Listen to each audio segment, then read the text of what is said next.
was in his mid-40s or so, in 1941, when he first went to Germany to convince the Fuhrer that they should extend their program of what they were doing to the Jews down in the Arab countries as well.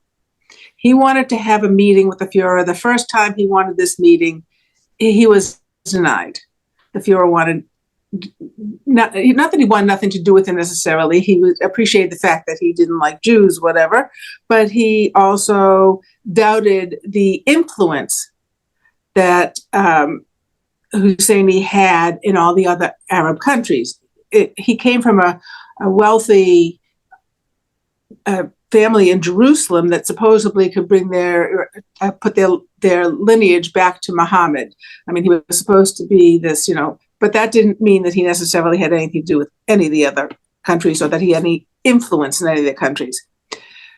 But he didn't give up. He was very persistent. And instead of trying right away to get another meeting with Hitler, he actually got friendly with Himmler. Mm-hmm. And through Himmler, got a meeting with Hitler. So, but even when he got the meeting, Hitler didn't shake his hand, didn't offer him coffee or any gratuities or anything. There were three basic things that he wanted. And besides just we have similar adversaries, the Jews and the British, and he probably could go on and on for the others. He was very much for the Axis powers. He wanted to declare that it was illegal to establish a Jewish homeland in Palestine, mandate. He wanted to start an Arab army supported by Germany, but that would have Arab commanders in their own uniform and their own whatever. He just wanted basically support for this type of thing in Jerusalem. But the German help to fight the British because he wanted, and that's what many Arabs did since the early 20s. They wanted the Jews out, and they were fighting the British, and they thought, this Mufti thought, if I go together with the Germans, then we fight the British. Right. But and he also he wanted to officially have it sanctioned that the way that the Germans were dealing with the Jewish situation, they could do it officially sanctioned, that the same methods could be done in the Arab countries. Hitler did not agree to this, actually. However, what he did do was he gave him an office and really nice living quarters and a huge stipend. So it's kind of like, well, we're doing all this. It kind of looks under the table. I mean, that's my interpretation of what it was, because you can't see where any of this money ever went. So, but in return, what Husseini did was that he did get 20,000 Muslim volunteers to work for the SS. He did go on the airways and print up in newspapers and in brochures and pamphlets or whatever, all sorts of propaganda. And he fomented real resentment and fight and hatred and everything, and trying to start a jihad in Jerusalem. Zionists hoped to live in friendship and coordination with the Arab population and believed that restoring the land would benefit everyone. Many Arabs welcomed this development, which also attracted Arab immigrants from the neighboring countries. An estimated 25 to 37% of immigrants to pre-state Israel were Arabs, not Jews. Between 1922 and 1946 alone, approximately 100,000 Arabs entered the country from neighboring lands. Approximately 363,000 Jews immigrated in the same period. Quote, "Those good Jews brought prosperity over Palestine without damage to anyone or taking anything by force." Quote, Syrian Alwi, Notable's letter to the French Prime Minister, June 1936. Another quote, No one doubted that the Arabs had benefited from Jewish immigration. Their numbers had almost doubled between 1917 and 1940. Wages had gone up, and the standard of living had risen more than anywhere else in the Middle East. Historian Walter Lacker. Over time, Arab leaders in Palestine became increasingly hostile to the Jewish community. The most prominent, Hajj Amin al-Husseini, incited mass violence against Jews in 1920, 1921, 1929, and from 1936 to 1939. He would go on to collaborate with Hitler during the Holocaust. The British violated the mandate obligations in response to Arab protests. They repeatedly restricted Jewish immigration and land purchases. As anti-Semitism mounted in Europe and led to the devastation of the Holocaust, these policies doomed hundreds of thousands of Jews who otherwise could have reached safety in Palestine, which had been established in part to serve as a refuge for persecuted Jews. So he was from the most powerful and respected clan in Palestinian Arab society. They were supposed to be descendants of Hussein, the son of Caliph Ali, and his wife Fatima, daughter of Muhammad. So the Husseins had all the important positions in Palestine at the time, and a lot of power and prestige this person had. Okay, so his main goal was to make it clear that he favored, and he never wavered from his position, the wholesale expulsion or worse of the Jews from Palestine. It never, ever changed. He rejected any territorial compromise and espoused a solution to the Palestinian problem that posited all of Palestine as an Arab state and allowed only a Jewish minority composed of those who had already lived there, which means that it's either expulsion or wholesale slaughter. That was his open position, and he didn't make any, as Sandy said, there were 20,000 followers, so this was always his open position. But an important impact of his political activity was his outreach to the larger Islamic world. He devoted his efforts to Islamicize the conflict with the Zionists. And it first came about through the religious festival of the Nabi Musa in April 1920 by successfully inciting violence against the Jews, increasing his popularity among Palestinian Arab masses. If you remember, I think that was during Hebron, the massacre, that was 1929. Yes. So this was further fomenting, I believe, if I'm not mistaken. He actually also went in 1920s on a successful campaign to restore the Al-Aqsa Mosque and the Dome of the Rock. So he was behind that construction of that, which had fallen into a state of disrepair. He traveled throughout all Muslim countries to raise funds for this effort, and he brought the issues of Islamic holy sites and Palestinian cause to the attention of all Muslims. He also increased his own status among his co-religionists in and beyond the Arab world. When he addressed the Islamic world, he used highly inflammatory accusation that Jews were planning to tear down the Al-Aqsa Mosque and the Dome of the Rock in order to build a temple on their ruins. Even when they wanted to put partitions on the side of the wall, like benches and partitions, he kept saying that that's going to take down. He sowed seeds of fear that would be taking down the Al-Aqsa. So this was just a constant inciting of violence. In 1931, he attended a general Islamic conference in Jerusalem that was attended by Muslim figures from 22 Arab countries. And they chose him, al-Husseini, as the permanent president. So concluding, in September 1937, in the midst of the Arab revolt, he organized again an all-Arab conference in Bludan, Syria, to rally in opposition to the Peel Commission partition plan. It was attended by 400 delegates, including 124 Palestinian Arabs. He was not able to attend because he was feared if he leaves the Jerusalem, he'll get arrested by the British authorities. So he never attended, but he did vote in absentia for a proclamation of the Grand Mufti to the Islamic world. So his words were read to the assembled delegates. So this was a huge conference that quite a number of well-known personalities took part in the delegations, thus giving its proceeding a semi-official cachet. So what is so tragic that if this Mufti and so many Arabs that were living there, and that were not so many as are today, of course, it's like a fraction of the entire amount. they were in general not so helpful at all to let Jews in. And because of the immigration that already started to take place since the 1880s of Jews coming to the land of Israel, building their homeland, that has not been received so nicely. And the border got more and more closed. In the 30s, you see still Jews were coming in, but the British closed the borders since 1938.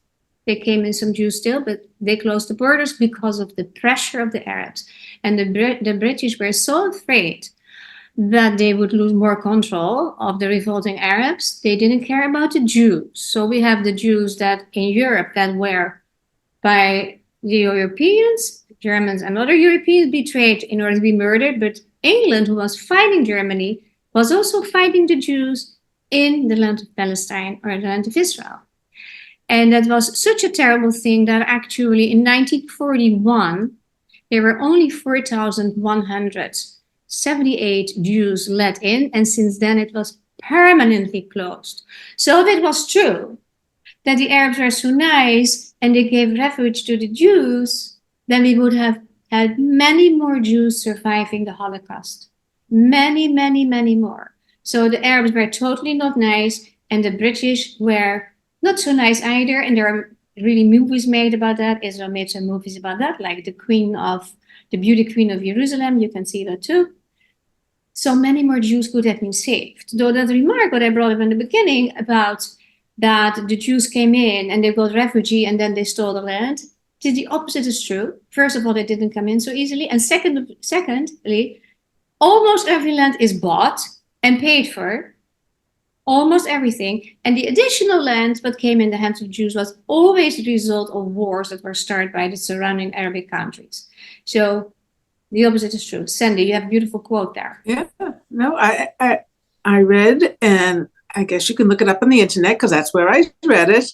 But that even when Hussein was talking, he said, yeah, no, poor Arabs had to sell their land to Jews just to get money for food, this, that, and the other thing. He says, but really rich landlords did it just to make themselves richer.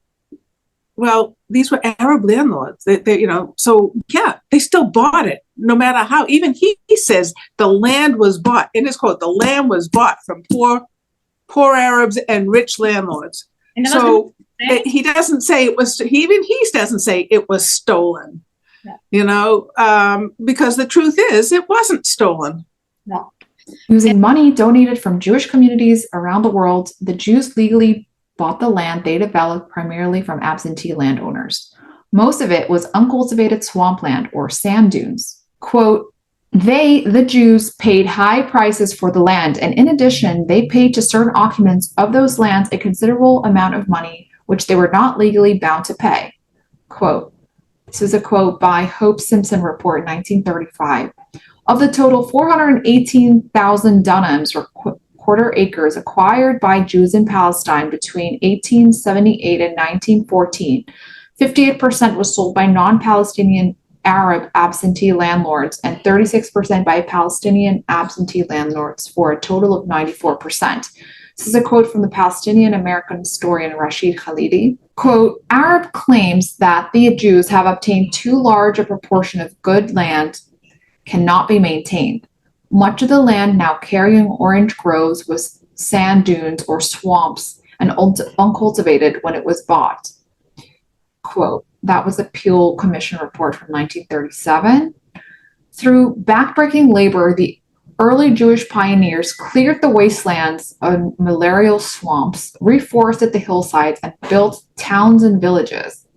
Quote, nobody knows of all the hardships, sickness, and wretchedness the early Zionists, underwent. No observer from afar can feel what it's like to be without a drop of water for days, to lie for months in cramped tents visited by all sorts of reptiles, or understand what our wives, children, and mothers went through. No one looking at a completed building realizes the sacrifice put into it. This is a memoir of an early Zionist in 1885. Quote, Jewish agricultural colonies developed the culture of oranges. They drained swamps. They planted eucalyptus trees. They practiced with modern methods, cut with modern methods, all the processes of agriculture. Every traveler in Palestine is impressed by the beautiful stretches of prosperous cultivation about them. Quote, this was a quote by interim report on the civil administration of Palestine to the League of Nations in June of 1921. This source is from Stand With Us. And there's so many people, including the young generation, and let me say only America, because it's in Europe too, of course, that believe that. And that belief is just terrible. That needs to be reversed. I don't know how. What do you think, Marcy? Germany, Hitler, and the Arabs, they made an alliance, and they kept the Jews out. And I think that Germany, I don't want to say used the Arabs, but they took them advantage of them, that they could use them for their own greater good. And the numbers of people, Jews, I think it was limited to like 5,000. It was something so small that they were allowed in. And they should have been allowed more to come in, like you said. I find it so sad because if you see the Middle East, you see all those Arabic countries, there are like 22, right? It's such a vast area. And there's a very little piece of Israel. What was a two-state solution for two parts, you know? They didn't claim their part, they didn't want their part. And now it is where we are today. If compassion was the highest value for Muslims and Arabs, they would have said, okay, Jews, come on, you take this, because the Jews anyway got a big part of desert that they made flourishing. They didn't get such a great part. It has been built with blood, sweat, and tears, right?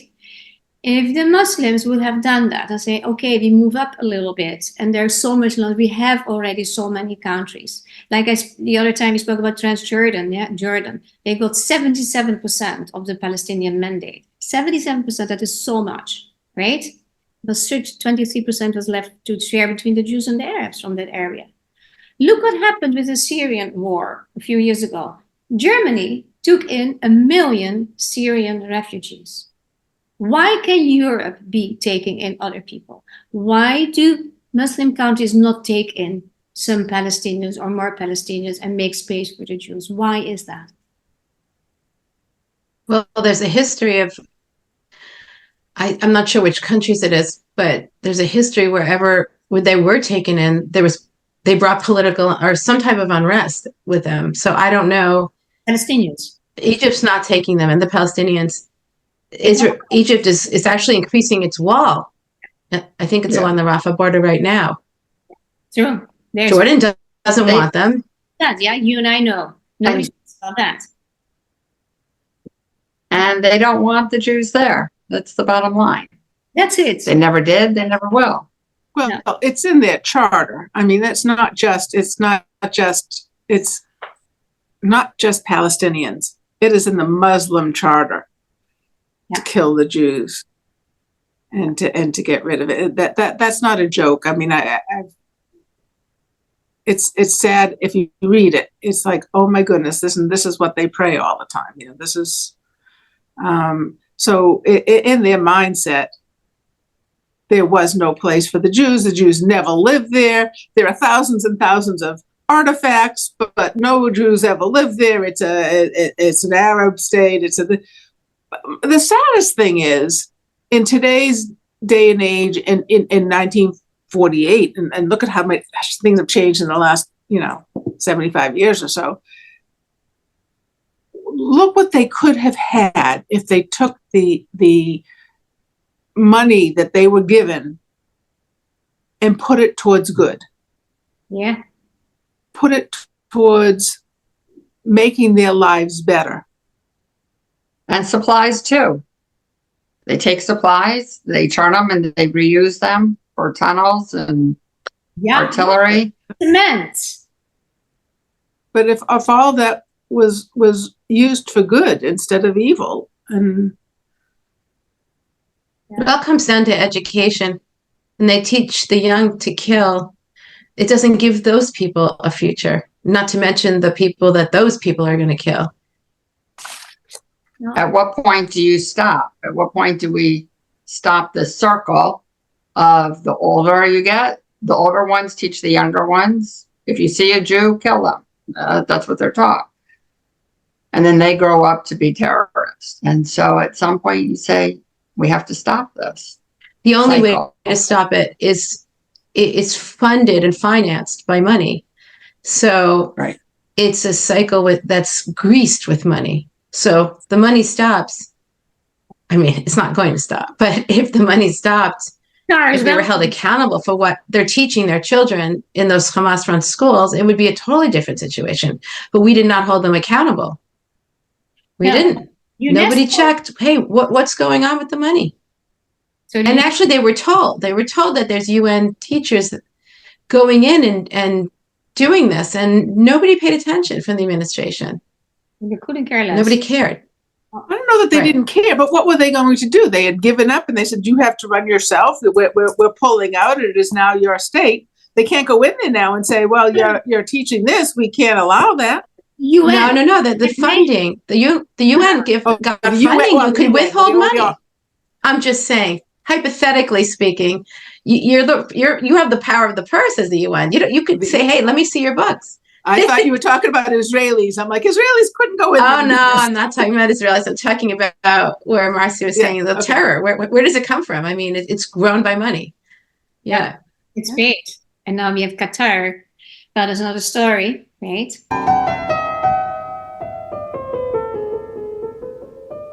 We always like to end with the anti-Semitic of the week and the hero of the week to have like a positive ending. Unfortunately, our guest had to go. Sandy, will you start with your anti-Semite of the week? Well, for my anti-Semite of the week, I actually chose Gabamate, just out of the blue,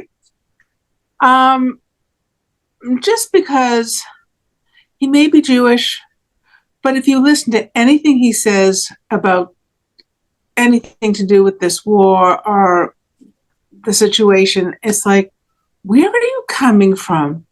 Says, I was at the, after the Intifada, well, if you knew there was an Intifada, that's a war. That's a problem. To think that, the Intifada was this party that they had. And, after this party, the Jews weren't very nice to them. Well, come on. So, people like him get me very annoyed. So he was my... Yeah. I saw it today too, and I was like, nah, let me not do it. Thank you, Sandy. Okay, Marcy. All right. My anti-Semite is Sinwar. He is the mastermind of the October 7th massacre. He has killed Israelis in the past. He had, been imprisoned in Israel. They were kind enough to operate on brain tumor. He was released, and look what he goes and he does. And he hides behind children. Yeah. It's hard, difficult. And without him, I don't think any of this would have occurred. Look at what his name stands for. They're closing in on him. Yeah. Look at what his name stands for. Sin, war. Sin and war. That's a nice. Incredible. Yeah. So my anti-Semitic of the week is Louis Farrakhan, the leader of the Nation of Islam. He has been talking so much crap about Jews for ages. He's a great friend of Obama, which is very surprising to me that is like so secretly done. And I think this man has done so much damage. So I choose him for this week. Sandy, what is your hero? I hope you have one. Samantha Kramer. And she has Israel Good News Group. And she just finds little gems to just make you feel better with all this horrible stuff that goes out there. You know, when you turn into her, it's not going to be a horrible thing that you see, or you're not going to get all upset. She finds some very, very interesting and nice things to celebrate. Yeah, that's so wonderful. I totally agree. Yeah. We all know who she is. Yeah. She brights our lives up. She has, I think she's up to 12,000 people in her group. Yeah. And if you don't know who she is, it's WhatsApp, good news only, and all positive stories. You can put that down underneath in the notes. That's a great idea. Thank you. Thank you. What's yours, Marcy? So I chose somebody who's not active now, but was October 7th, and that is Oz Davidian. He rescued 120 people from the Nova Festival. He took his truck and he took 15 trips back and forth, even though he was being shot at the entire time. He took them, took them to a safe area, went back, got more, and just kept doing this and even though he has 4 children, he risked his life, and he felt like if it was his child that was at the festival, he would want somebody to do that for him. And to put others before yourself is an incredible thing. So Oz Davidian. Yeah. I hope I pronounced that right. That is such an amazing story. That's amazing, phenomenal. Yeah, thank you. So my hero is a group, and it are the Native Americans and the Native Canadians that went to Israel and visited Israel and said, if there is one nation that is native to a country, it's the Jews. And if they are not declared native, then nobody else is native. And I love their solidarity and their way of speaking out. And I found it very heartwarming. And I think that was a great gift to Israel that they came. Yeah. Wonderful. Well, see you next week. Take care. Bye-bye.